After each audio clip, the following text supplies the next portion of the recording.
for me ma obibia akwaba ede eba ye fidie kase yi eso munu aba akua sikapa na motimini gan wahala dwumedie na niguso a wo uhwei na ebusuafo sese de eye wo manga ne mu ade a ayafo sese pan eyeduabo ene obi asore ya ne wanya nkosua na so benya bi 50 60 70 pesos intino ene onya kokot power no nya petition one thought to be enu anu no wodi abodua no apeni ba bi di afam enu ama emekunu no so no wo mo ateki to that eyi na enu anu wo mo edi wo mo edwuma na enedey abrantie bi a abaywa bi ede age no ama sese de wonu amu no wo hu ne dabre mu wo hu no so wogina ho so ye tiase wo so ye samantwentwen se woda so ewo nkom wontimi hu ne stand ne nsem enene de mede eba betu edwana abusuafo mamayembunra ensem no emu yenua ba bi anidin ede adwoa na wabro musician anidin ede keche Andrew ni dua na abusuafo se de mo amunim no yenua ba ma keche Andrew yi wo nyuntuni Ghana nyuntuni atete wo ade eye pa na last year 2019 November 30th na wo ware wo ne ho kafo Joanna Jan womo ede womo aware ehhehye so kama ewo abiase a ewo enkran ha sei na yenua ba no so no wo ye CEO of Golden Empire Legacy Limited keche ne yire na waware no na wo odo se waware no enyumto mu anase ne alleged ex-girlfriend and din ede adwoa Spendilove achese wonu anu wone no edi dwuma eba no na dwumadie mu ne nyuntuo mu ne kone ne ba mu bibia wone na na ewo ho na chese omo such an awesome relationship mu epa hu ede eba na wo mu decide say wo mu party ways wo mu party ways man yenua ba Joan Jan ene keche ebebe ware na ene dey video bi circulate ewo social media chese abaya adwoa Spendilove wo bru enua na ebusun di video ni nyina ebetu dwa mamo ahwebi na ebusun bosun oda o ye friend gbegbe nsuo na da mi krom me papa krom ye friend adoalu otin ofa wo nyina kosi Sako d'Ivoire nsuo no Andrews medikosia we edi bowdua Andrews kofi kujo keche medikosia we bowdua se wa ma ba me bia nya me phone me naked picture that to social media me the way so bo wadam fudua kwasia ben na ofre me se won se me didi me bodua wo frɛ me e de kwasia fo so no na ebusuafo de akwa mu ene se keche yi according to ne alleged ex-girlfriend adwoa Spendilove no was sending any nude pictures and I said naked pictures ede ema keche na chese wonim se one do hu ya ne se video na say pictures no akwa kopie mu ewo keche ni na danfo bema phone so a chese wo hunu ekwan ya ono ne pictures no ebebe pie ho no ma say nam social media baby a wo bia ehwebie enti no osusu se keche ena ayeden asende ediaman because emra na wo date no send on any date no ena send sa nude pictures no ema no enti se wo ma break up awie na se wo mu relationship no enkoso na se bibia enye ya eba ne sen ena wutimi de nimfonyim ekokoma wadamfo to the sense wo no so ehye edema enkofo nti wa express ne disappointment pa awowo ewo keche na o kire yawa wadi ewo mu awie no no anso ho a ene chese wodi duabo etwa eto ebubo nsu a ene wawunimu ebusuafo wawunimu asantefo ya me asantini nsu ebe ende wo mo nye nti saa na beba ene ani ogina honum na wo bubo nsu ahodo edim ede ege no se adentia watimi eliki ni nude pictures ede egu ne yonko phone so anas wa send de ama ne yonko ma no so etimi ede ato social media nkofo ehu no na ebusuafo moma yanko ne nkonkohwe video ne ye ba ye beto a ensem no so say yenua ba adwoa Spendilove the alleged ex-girlfriend of Andrew Keche odi etu edwana chese nimfonyi a akwakopie mu ewo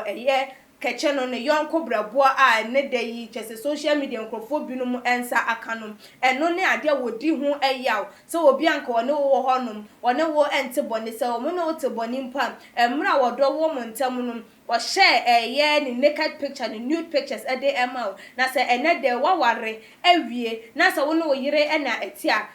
na se wo ompe na nim ahwe bi ma akonya ben ena wo se wutimi ede ono no wo transfer wo pictures or de ma wo ede mo obi foforo se wo nipa no mum ena nkipi ana se wo send de ama nipa no den botayenti ena wo yesa to the sense ebinom nso so ensa etimi akam e wo social media eso enti eno ni disappointment a wanya e wo kechemu a enu ntino wodi eye saduabro we ede ama eye keche na abusuafo wodi ensem we atu edwa ewie ye Ghana fo binum so ede wo mo adwentre eba efa ensem no ehunanu na ebinom ese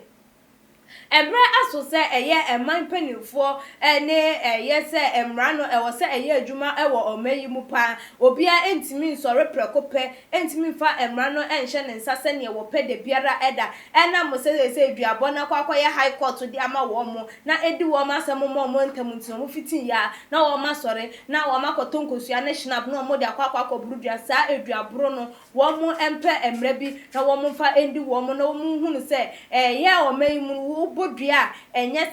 like won fa ho totoro sam because ye ja wo mo ema wo mo koso abru enuapan dia enye de omayi ebeye no abusuafo ebese yie papa na enchirima so ebe di ye ho yaw se ye ma kwan ema sanoma no esisi ye entimpanifo entu wo mo nan emfa ensi honom na yie entimi ento ye na ne binom nso se adabio oba na wodi abu ne ma wo mo abakrampo de wo hu wo mo adwen ne botaya wo mo di wura eye relationship mu se wutimi edo be ma to the extent so wutimi ka cho se wa feel send we bra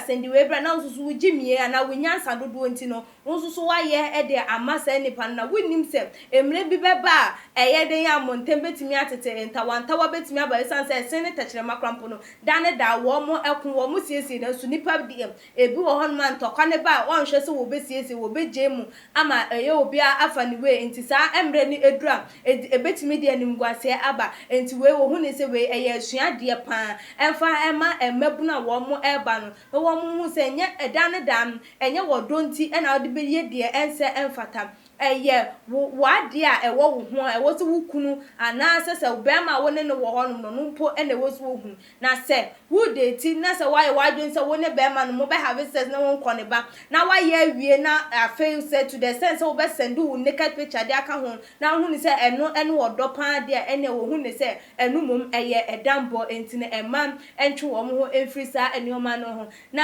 eye ebinumo kan editi a ema awie na ebinumo so kan de twi emema ne se sa suban bone na wo mo so mo dan de ne enye ne kwan so an sa wo no wo ban so ebe wo honom na entawantawa be ban tokwa bi be ba na afei enam so wo ni naked picture ne penimfonyi ana ni videos bi na ne ho ahinti no wa send de akoto social media se enkrofo enhwe no enye nyansa enya maturity enche se wo be ma no wanyine eche se wusua wadwu wo nkwala adwen enti ebema bi a wo be yesa bia no hu ne sem wunyini ye wadwen mu eno enti emema so ebraso se wo mo so ensori mfrisa wo mo kwada neoma wo mo eyenim na wo mo enche wo mo mfrisa eneoma no na abusua homa menkenkan eya adwinche no bi a eba ye emfa emam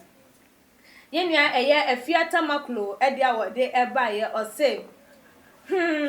you see, I don't know what is going on with nowadays ladies. How can you be in a relationship to the extent of sending your nude or naked pictures to your guy? Now you see your pictures and videos are circulating all the social media and you are now angry cursing the guy.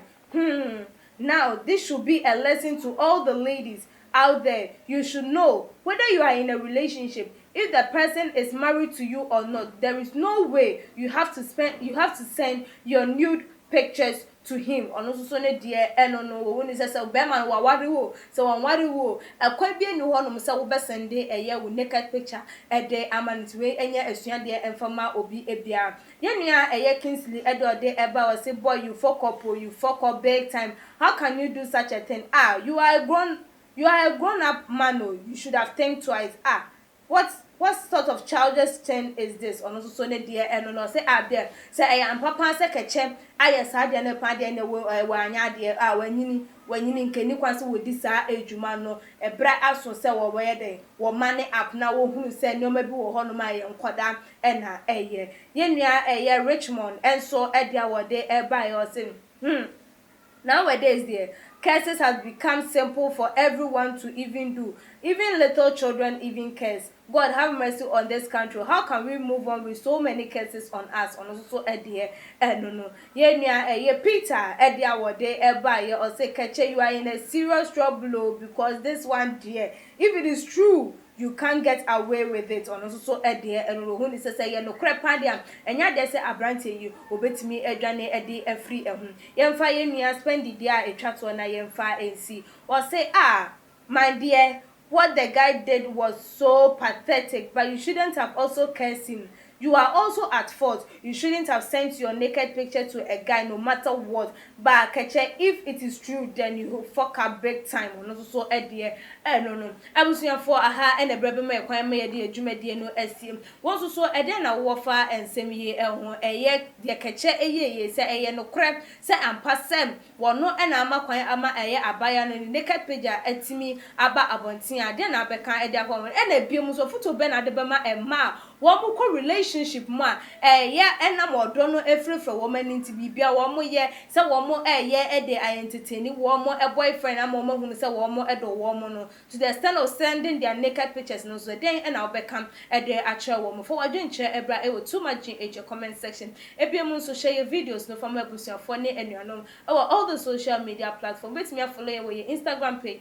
@tumaginh_comedy any ekia sikapa that's ne yebesane share fitiani asese ne din and your friend say mechanic na prophet kumichacha ma sesa me YouTube no ba bia me hwe bia ma change afro and ma ba too much gh hwe na prophet kumichacha me so me hwe